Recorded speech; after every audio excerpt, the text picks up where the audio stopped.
Hey everyone, want to create a responsive website like this? Then fret no more, because this video got you covered. This is part 2 of our deep dive into auto layout and constraints. If you haven't watched it yet, then don't panic, because I have the link in the description below. So without any further ado, let's get it started. Hello guys, welcome back to my channel. So in the last video, we have seen how to make a responsive card, but it was incomplete. In this video, we're gonna learn how to make it usable, like this one.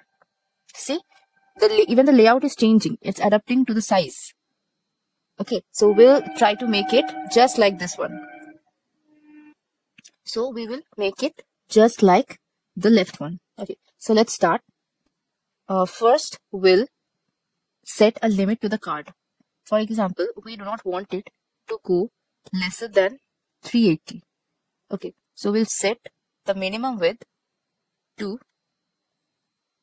the current width, that is 380. So see, you can see this two red lines, which means now it cannot be, shrink below that width.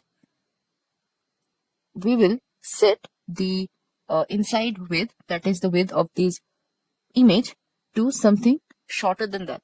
So for instance, in this case, we use 185 as the limit. So we'll add the minimum width to 185. Okay. Now we'll do the same thing with the text, 185. So now what happens? Now you will not see the change unless you do one final step, and that is this one over here. Go to the auto layout panel and click on wrap direction. Now what happens when you try to shrink it? See, it's changing its layout, but something is odd. That is, we just need to make this one fill container, same with the text fill container. Now see, after the image and the text reaches that 185 limit, see 185 limit, it changes its layout. And after reaching 380 for the card, it does not shrink anymore. And same when you try to resize it, the same thing will happen. Now let's see how it works inside a parent frame. So let's take this one to a parent frame. Suppose this is our desktop. Suppose this is our desktop frame. Desktop. So let us make another copy of it. Okay, because usually we have multiple cards. So let's make 2 copies of it and then add them in auto layout. Press Shift A to put them in auto layout. Now what we will do, go to the constraints panel and change it to left and right. Always make sure to put them inside auto layout. Then only you will get this left and right option. Because if you just put, I'll just show you one small example. If you just put this frame, since it has so many restrictions, so you will see that this left and right option and scale options are disabled. So in order to enable them, just put this card inside another auto layout and you will have these options enabled. Okay, so for our example, we have 2 cards inside an auto layout, and make sure to change the inner cards to fill container. Fill container.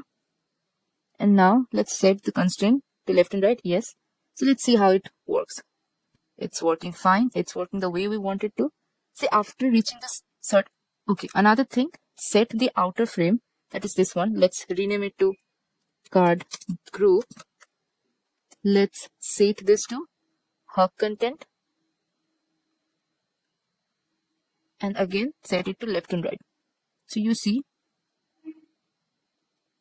Okay, so another thing you need to remember, that is when we are adding new settings like new constraints, then the previous one gets back to its default state. So we need to change it again to fill container. So I'm changing it again and again. So make sure you change it to fill container. Now it's ready. So if you want to make it smaller, like now what happens, since they have a limit, so if you decrease it, nothing will happen, right? So in order to do so, what you need to do, you just need to change this auto layout to wrap again. So what happens now when you change it, see, it just changes its layout automatically, just like the card itself, isn't it? So wrap, we have this wrap option. Make sure to click on it. Okay, now doesn't matter how many options you have, how many cards you have, you can just add some other cards. It will automatically adapt to the size of the frame. Oops, it will automatically adapt to the size of the parent frame, just like this. You can keep on adding frames to it, and keep on adding cards to it, and we will get a smooth, responsive layout. So with this, we come to an end of this video. I hope you enjoyed it, and if you did, then make sure you like and comment your thoughts. If you have any doubt, you can ask me in the comments, and also do not forget to subscribe my channel, because I need your support to, make more videos. So yeah, that's it for today. I'll meet you in the next video. Till then, bye bye.